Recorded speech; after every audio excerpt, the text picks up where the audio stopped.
మనం బాబాను అచంచలమైన భక్తి విశ్వాసంతో పూజిస్తే వారు ఎల్లప్పుడూ మనల్ని రక్షిస్తారు. ఎలాంటి క్లిష్ట పరిస్థితుల నుండైనా బయటపడేస్తారు, ఆదుకుంటారు. ఓం సాయిరామ్. షిరిడి సాయిబాబా సత్సంగ్కి స్వాగతం. ఈ ఎపిసోడ్లో మనం తన క్లిష్ట పరిస్థితులలో బాబాను ప్రార్థించినప్పుడు బాబా వారి అద్భుత ఆశీర్వాదాన్ని పొందినటువంటి హైదరాబాద్లోని ఒక ప్రసిద్ధ స్కూల్లో ఇంగ్లీష్ టీచర్గా పనిచేస్తున్నటువంటి బాబా వారి ఒక భక్తురాలి అనుభవాన్ని ఇప్పుడు తెలుసుకుందాం.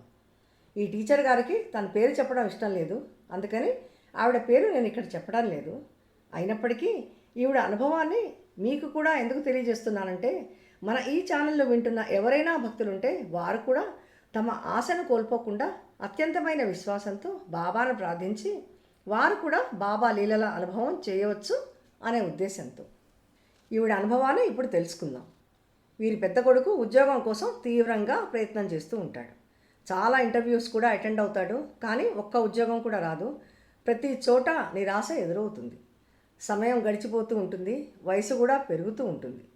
ఈ విషయానికి ఆ అబ్బాయే కాకుండా వీరి కుటుంబం మొత్తం చాలా నిరాశ నిస్పృహతో కుంగిపోతారు. వీరందరూ సాయిబాబా వారి భక్తులే. బాబాను నమ్ముకొని బాబాను ప్రార్థించి బాబా వారి అద్భుత ఆశీర్వాదాలను ఎన్నో పొందారు వీరి జీవితంలో. ఈవిడ వీరి కొడుకు ఈ పరిస్థితికి కూడా బాబాను ప్రార్థిస్తూ ఉంటారు. అయితే ఇక్కడ ఈవిడ శ్రీ సాయి సచ్చరిత్ర సప్తాహ పారాయణ తన కొడుకుకు ఉద్యోగం రావాలని తమని కరుణించమని కోరుకుంటూ చేయాలని నిర్ధారించుకొని శ్రీ సాయి సచ్చరిత్ర సప్తాహ పారాయణ చేయటం మొదలు పెడతారు. ఆవిడ శ్రీ సాయి సచ్చరిత్ర సప్తాహ పారాయణ మొదలుపెట్టిన తర్వాత ఒక అద్భుతం జరుగుతుంది. సప్తాహ పారాయణ పూర్తి కావడానికి ముందు 6వ రోజు ఆవిడకు ఒక ఇంటర్వ్యూకి వెళ్ళిన తన కొడుకు నుండి ఫోన్ వస్తుంది. అతని గొంతు ఆనందంతో నిండిపోతుంది. తను ఏదైతే ఉద్యోగం ఇంటర్వ్యూ కోసం వెళ్ళాడో ఆ ఉద్యోగంలో తను సెలెక్ట్ అయినట్టు అతని అమ్మగారికి చాలా సంతోషంతో తెలియజేస్తాడు. ఆవిడ భావోద్వేగానికి గురవుతారు. ఆనందంతో వస్తున్న కన్నీళ్లతో బాబాకు తన కృతజ్ఞతను తెలియజేసుకుంటారు. వారి ప్రార్థనలను బాబా విన్నందుకు, వారి కుటుంబంపై బాబా తన దైవిక కృపను ఇలా చూపించినందుకు బాబాకు తన హృదయపూర్వక ధన్యవాదాలు తెలియజేసుకుంటారు. 7వ రోజు పారాయణ కూడా అపారమైన భక్తి శ్రద్ధలతో పూర్తి చేస్తారు.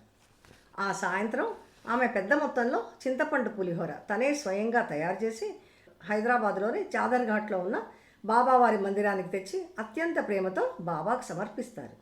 ఆ తర్వాత ఆ ప్రసాదాన్ని తోటి భక్తులకు, పేదలకు పంచిపెడతారు. బాబా తన కుటుంబానికి చేసిన ఈ అద్భుత ఆశీర్వాదానికి ఈ విధంగా ఆవిడ తన కృతజ్ఞతను చాలా సంతోషంతో తెలియజేసుకుంటారు. ఈ భక్తురాలు పొందినటువంటి బాబా వారి ఆశీర్వాదాన్ని వింటుంటే బాబా తన భక్తుల్ని ఎంత ప్రేమిస్తారో తెలుస్తోంది.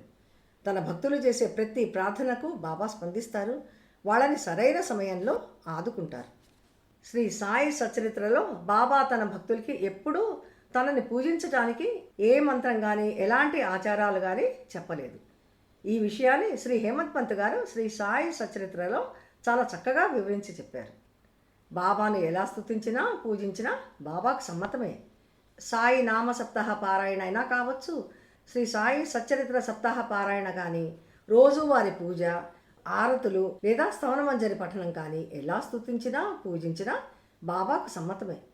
బాబా సర్వజ్ఞుడు. తన భక్తుల మనోభావాలను, ఆర్తిని తెలుసుకుంటారు.